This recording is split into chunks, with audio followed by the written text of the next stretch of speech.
Assalamualaikum warahmatullahi wabarakatuh. Bismillahirrahmanirrahim. Allahumma shalli wa sallim barik ala sayyidina Maulana Muhammadin wa ala alihi washabihi ajmain amma ba'du. Yang sangat kita hormati bersama Al-Habib Profesor Dr. Kiai Haji Quraish Shihab, wonten Profesor Dr. Al-Habib Kiai Haji Said Aqil Al-Munawwar, wonten Kiai Haji Hamid, wonten niki tiyang sing atur-ngatur nih. Mas Faryono sama ini Kiai Haji siapa ini? Belum Kiai ini kayaknya Ali Ramdhani ini. Niki wonten Nyai Ida, wonten niki dulur-dulur kula niki wonten Gus Dar, Gus Hilmin. Monggo bingung bareng-bareng. Saya yakin dari sekian yang didawono Habib tadi Said Aqil itu yang jenengan ingat hanya dua. Satu bid'ah dolalah sama walad dolin lilin mati. Yang lainnya aku yakin sampean bingung. Itu sudah bingung kok ada orang sepinter itu.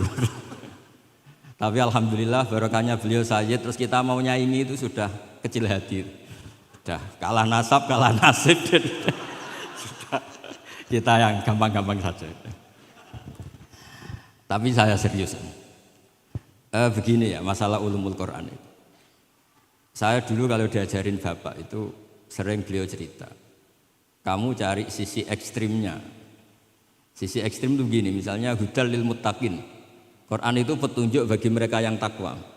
Orang-orang idealis mengartikan takwa itu adalah orang-orang yang imtithalul awamir wajtinabun nawahi. Itu orang ideal. Tapi faktanya Sayyidina Umar itu masuk Islam itu dengar surat Toha hina kana huwa kafir. Ketika beliau masih kafir. Beberapa sahabat dulu masuk Islam itu ketika mendengar Quran statusnya masih kafir. Sehingga ada bukti bahwa orang tidak muttaqin juga bisa dapat hidayat Quran.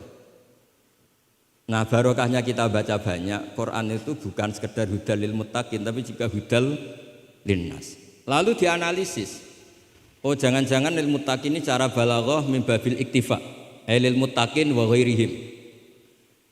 Buktinya ada ayat lain yang menyebutkan hudal linnas.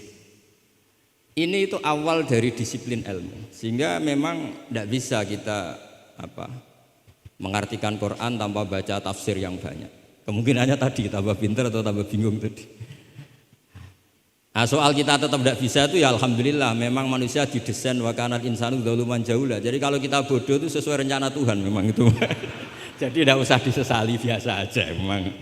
Dari dulu juga sudah direncanakan kita ini berstatus wa kanal insanu dzaluman jaulah. Itu cara balaghah itu dzaluman banget dolime, jaulan itu banget bodohnya.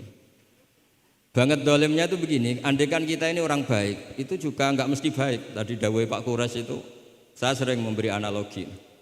Saya ini kata orang banyak, itu ketok. Kalau diundang di kampung, musola penceng itu kalau datang, kata orang-orang itu tawaduk. Tapi kata kiai setempat, itu mangan jatah kiai cilik Gus ini. Jadi yang satu bilang tawaduk Gus, darah yang satu bilang cek mentalan Gus, jatahku mbok jupuk gitu. Sehingga saya sering cerita ada acara manakiban. Biasanya kalau kiainya itu tuh Pak Said dapat ayam paling besar kalau kiainya. Kalau yang lainnya itu ya suwiran itu. Barokahnya saya tidak datang, yang dipakai itu kiai-kiai yang kira-kira mabadik fikih. Saya ini kan dianggap kiai kolyubi. Itu maturnunya sama saya itu maturun Gus jiran gak teko. Aduh aku untuk suwiran gitu.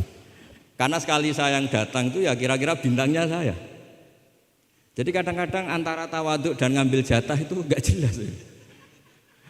Nah ini pentingnya ngaji ijtihad. Makanya di sahabat kitab muwafaqat. Ijtihad itu satu logika yang enggak konsisten. Sebab itu Rasulullah SAW itu kalau ngendikan apa saja, itu ya juga dianalisis oleh sahabat. Misalnya begini, ya ummul qauma aqra'uhum li kitabillah. Tentu imam itu yang terbaik. Tapi di beberapa kejadian, akabirus sahabah itu pernah makmum sama Salim Maula Hudzaifah. Itu orang yang kelas nasabnya, marganya itu jauh di bawah Abu Bakar Umar. Tapi beliau makmum sama Salim Maula Hudzaifah. Bahkan beberapa riwayat yang Nabi ngendikan cara shorihan itu sama sahabat masih dinego. Karena ada ranah ijtihad. Misalnya Nabi ngendikan la tusalliyanna asra ila fi bani Quraidah.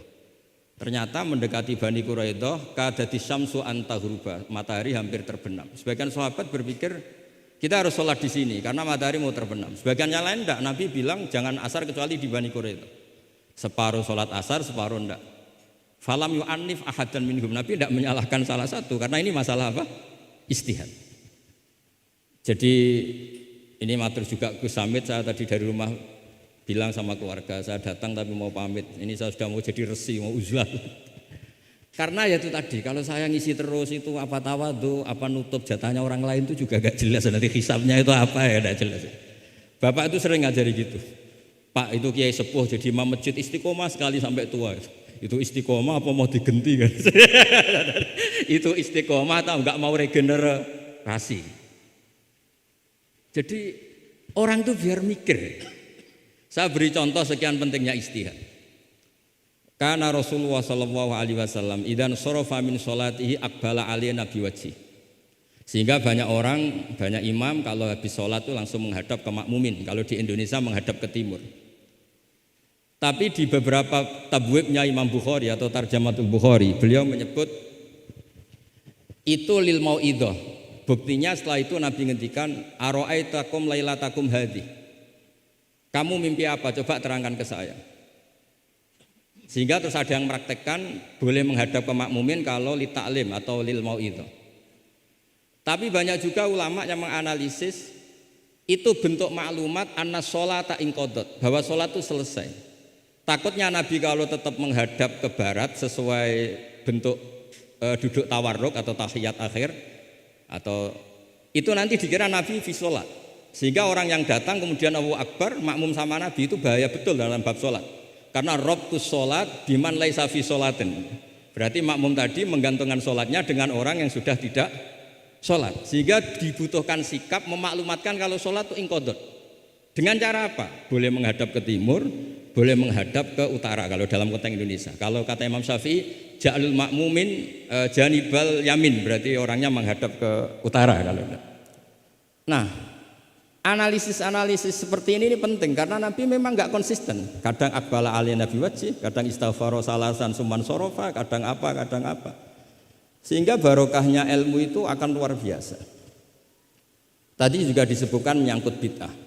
Kalau sampai belajar ulumul hadis, Sayyid Muhammad menulis dalam kitab Abwabul Farad, kalau bid'ah itu artinya yang enggak pernah diajarkan Nabi, itu berapa kejadian zaman Rasulullah yang Nabi membenarkan sesuatu yang Nabi sendiri itu tidak tahu.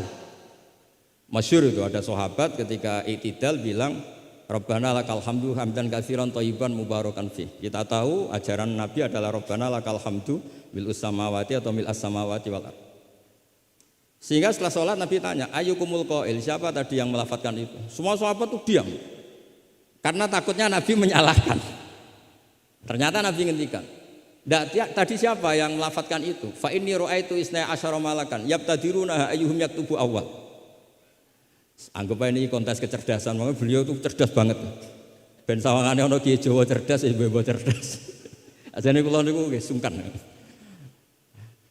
Enggak, saya tadi melihat 12 malaikat, wa fi riwayatin salasina malakan, itu ada beberapa riwayat. Yang mereka itu berebut menulis siapa yang menulis pertama. Saking indahnya kalimat itu. Terus ada orang bilang, ha ana ya Rasulullah, tadi saya. Itu min ghairi sabqit ta'lim, tapi tidak mengajarkan itu dulu. Terus Sayyid Muhammad melihat lagi peristiwa Bilal. Ya Bilal, kamu itu punya ngalaman apa sih sampai saya mendengar dafana alaika fil jannah. Saya melihat Qur'ana alaika fil jannah. Ketukan sandal kamu di surga. Bilal cerita, saya tidak pernah wudhu gini-gini kecuali saya sholat dengan wudhu itu. Dan banyak lagi amal-amal sahabat yang min ghairi sabqit ta'lim kemudian di-ACC oleh Nabi. Andai kan bid'ah itu yang belum diajarkan Nabi, tentu semua itu salah. Kowe sing marahi sapa? Ora tak warai kok kreasi dhewe. Fa antal musyarri'. Ndak, Nabi ternyata mengiyakan.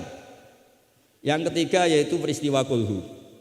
Ada imam di Masjid Kuba, kila fi syariatin Nabi arsala syariatan itu selalu kalau imam itu baca kulhu sampai makmumnya itu jenuh karena main kulhu terus. Singkat cerita si imam ini dilaporkan, ya Rasulullah, imam yang kau tugaskan ke kita ini main kulhu terus. Itu gimana ya Rasulullah? Tapi Nabi karena bijak panggil orang itu, dipanggil. Kenapa kamu sering baca kulhu?